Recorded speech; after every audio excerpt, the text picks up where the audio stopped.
अस्सलाम वालेकुम मोहतरम नाजरीन, उम्मीद करती हूँ आप खैरियत से होंगे। मेरी वीडियो देखने से पहले मेरे चैनल को सब्सक्राइब कर दें ताकि मैं आपके लिए मज़ीद इंटरेस्टिंग वीडियोस लाया करूँ। शुक्रिया। मेरा नाम ज़ैनब था। मेरी शादी को 8 साल गुजर चुके थे और अल्लाह ने मुझे 3 खूबसूरत बेटियों से नवाजा था। मेरी तीनों बेटियां मेरी जान थी, मगर हमारे गांव के लोगों की सोच मुख्तलिफ थी। वो हर वक्त यही कहते थे कि जिसके घर में बेटा ना हो वो घर अधूरा रहता है। मैं उनकी बातें सुनकर खामोश हो जाती, मगर दिल ही दिल में बहुत रोती थी। मेरे शौहर हमेशा मेरा हौसला बढ़ाते और कहते, ज़ैनब, लोगों की बातों पर ध्यान मत दो। औलाद अल्लाह की नेमत है, चाहे बेटा हो या बेटी, हमारे लिए सब बराबर हैं। मगर गांव में एक और अजीब बात भी मशहूर थी कि मेरा 8 साल का देवर बहुत खुशकिस्मत है। लोग कहते थे कि वो जिस घर में जाता है वहाँ खैर व बरकत आ जाती है। कोई कहता है उसके आने के बाद मेरा कारोबार चल पड़ा, कोई कहता हमारी खोई हुई चीज़ मिल गई, कोई कहता हमारे घर की परेशानियां ख़त्म हो गई। मेरे शौहर उन सब बातों को महज वहम समझते थे और हमेशा कहते थे कि बरकत सिर्फ अल्लाह देता है, किसी इंसान को इसका ज़रिया समझना दुरुस्त नहीं। मगर मैं रोज़ लोगों की बातें सुनती रहती और आहिस्ता आहिस्ता मेरे दिल में भी तजस्सुस पैदा होने लगा।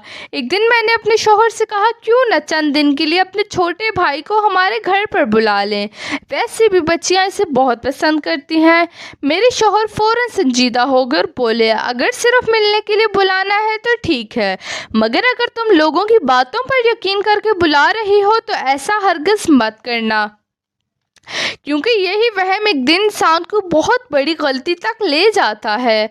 मैं खामोश हो गई, मगर दिल में बेशुमार सवाल थे। चंद दिन बाद मेरे शौहर ज़रूरी काम से शहर चले गए। उन्होंने बताया कि शाम तक वापस आ जाएंगे। मैं घर में अकेली थी, मेरी बेटियां सहन में खेल रही थी। अचानक मुझे ख्याल आया कि क्यों ना आज देवर को बुला लूं, आखिर सिर्फ चंद घंटों की ही तो बात है। मैंने एक बच्चे के हाथ पैगाम भिजवाया और मेरा देवर खुशी खुशी हमारे घर आ गया। वो बहुत मासूम था, आते ही मेरी बेटियों के साथ खेलने लगा। कभी उनके साथ हंसता, कभी उन्हें कहानियाँ सुनाता और कभी सहन में दौड़ने लगता। मैं उन्हें देखकर खुश हो रही थी, मगर मुझे ये अंदाज़ा नहीं था कि चंद लम्हों बाद ऐसा वाक़या पेश आने वाला है जिसे मैं ज़िंदगी भर नहीं भूल सकूँगी। अचानक मेरी सबसे छोटी बेटी दौड़ती हुई मेरे पास आई और बोली, अम्मी, चचा ने पुराना संदूक खोल लिया है। मैं फौरन सहन की तरफ भागी। वहां जाकर देखा तो मेरा देवर खेलते खेलते सहन के कोने में रखे हुए बरसों पुराने लकड़ी के संदूक तक पहुंच गया था। उसने तजस्सुस में उसका ढक्कन उठा दिया था। संदूक के अंदर पुराने कपड़ों के नीचे एक लोहे का छोटा सा डब्बा रखा था, जिसे देखकर मेरे होश उड़ गए, क्योंकि ये वही डब्बा था जिसके बारे में मेरे ससुर कहा करते थे कि इसमें खानदान का एक बहुत बड़ा राज छुपा है। मगर उनके इंतकाल के बाद वो डब्बा कभी किसी को नहीं मिला था। मैंने कांपते हुए हाथों से वो डब्बा उठाया ही था कि उसके अंदर से एक पुरानी चाबी और एक बंद लिफाफा नीचे गिर गया और लिफाफे पर मेरे शौहर का नाम लिखा हुआ था। मैंने कांपते हुए हाथों से लिफाफा उठाया, मगर उसे खोलने की हिम्मत ना हुई, क्योंकि उस पर साफ लफ्ज़ों में मेरे शौहर का नाम लिखा हुआ था। मैं सोच ही रही थी कि क्या करूं, इतने में मेरा देवर मासूमियत से बोला, भाभी, ये तो बहुत पुराना लग रहा है, शायद इसमें कोई ज़रूरी चीज़ हो। मैंने फ़ौरन वो लिफाफा और चाबी संभाल कर रख दी और दिल ही दिल में दुआ करने लगी कि मेरे शौहर जल्द वापस आ जाएं। चंद घंटे बाद जैसे ही वो घर पहुंचे, मैंने उन्हें सारी बात बताई। पहले तो वो मेरी बात पे यकीन न कर सके, मगर जब मैं उन्हें सहन के उस कोने में ले गई और पुराना संदूक दिखाया तो वो हैरान रह गए।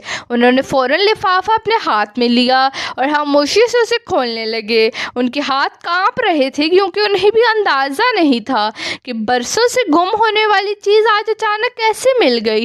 लिफाफे के अंदर एक ख़त था जो मेरे ससुर ने अपनी वफ़ात से कुछ अरसे पहले लिखा था। मेरे शौहर ने जैसे ही पढ़ना शुरू किया, उनकी आंखों से आंसू बहने लगे। मैं घबरा गई और बार बार पूछने लगी, आखिर इसमें क्या लिखा है, मगर वो चंद लम्हों तक कुछ बोल ही न सके।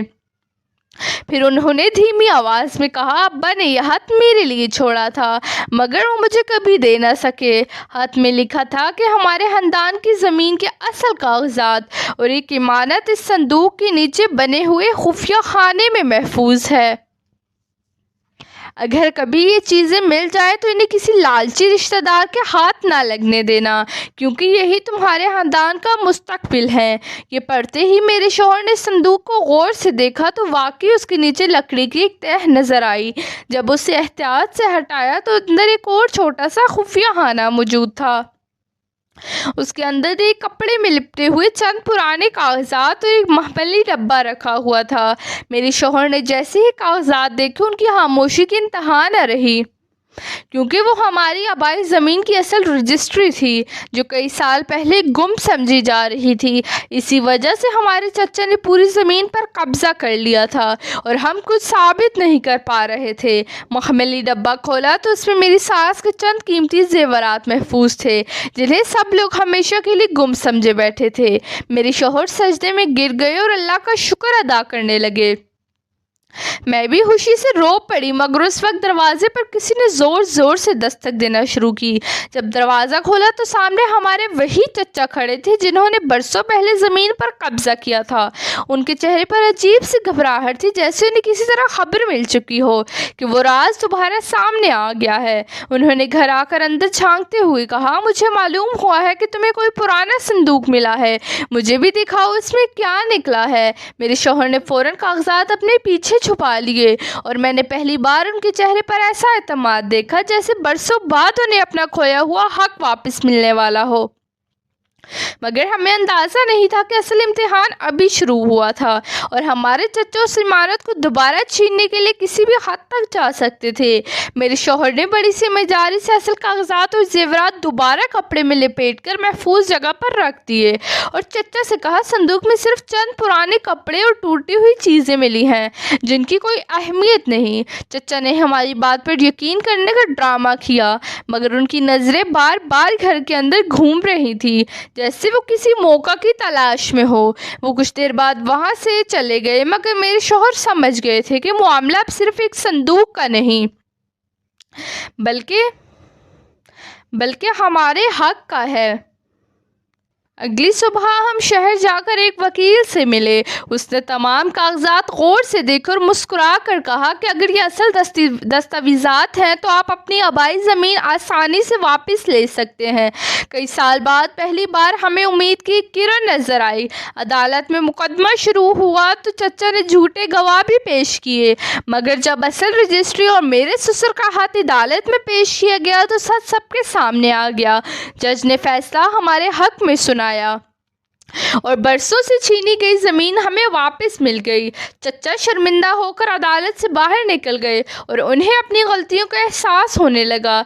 चंद दिन बाद वो खुद हमारे घर आए। उनकी आंखों में आंसू थे। उन्होंने मेरे शौहर से कहा, लालच ने मेरी अक्ल छीन ली थी, मैंने अपने ही भाई के बच्चों का हक मार लिया, अगर हो सके तो मुझे माफ़ कर दो। मेरे शौहर ने चंद लम्हे खामोश रहने के बाद कहा, जो फ़ैसला अल्लाह ने कर दिया है उस पर हमें राज़ी रहना चाहिए। मैं आपको माफ़ करता हूँ, मगर वादा करें कि आइंदा कभी किसी का हक नहीं छीनेंगे। चचा ने रोते हुए वादा कर लिया। उस दिन बाद हमारे घर में बरसों बाद हकीकी खुशी लौट आई। मेरी बेटियां सहन में खेल रही थीं और मेरा छोटा देवर भी उनके साथ हंस रहा था। मैंने इसे मोहब्बत से देखा और दिल ही दिल में सोचा कि असल बरकत किसी इंसान में नहीं बल्कि अल्लाह के फ़ैसले में होती है। अगर आज ये संदूक मिला है तो वो भी अल्लाह के हुक्म से मिला है, अगर हमारा हक वापस है तो वो भी उसी की रहमत थी। उस दिन बाद मुझे अपने शौहर की वो बात हमेशा के लिए याद हो गई कि इंसानों को खुशकिस्मती का जरिया समझने के बजाय हमेशा अल्लाह पर भरोसा करना चाहिए, क्योंकि वो जब चाहता है नामुमकिन को मुमकिन बना देता है और बरसों से बंद रास्ते भी खोल देता है। हमारी ज़िंदगी दोबारा खुशियों से भर गई, मगर इस वाक़े ने हमें एक ऐसा सबक दिया जिसे हम कभी नहीं भूल सके कि वहम इंसान को गुमराह करता है, जबकि सच्चाई और अल्लाह पर भरोसा इंसान को इज़्ज़त और सुकून दोनों अता करते हैं। और जो शख्स सब्र के साथ हक़ पर कायम रहता है, अल्लाह एक न एक दिन उसके लिए इंसाफ के दरवाज़े ज़रूर खोल देता है।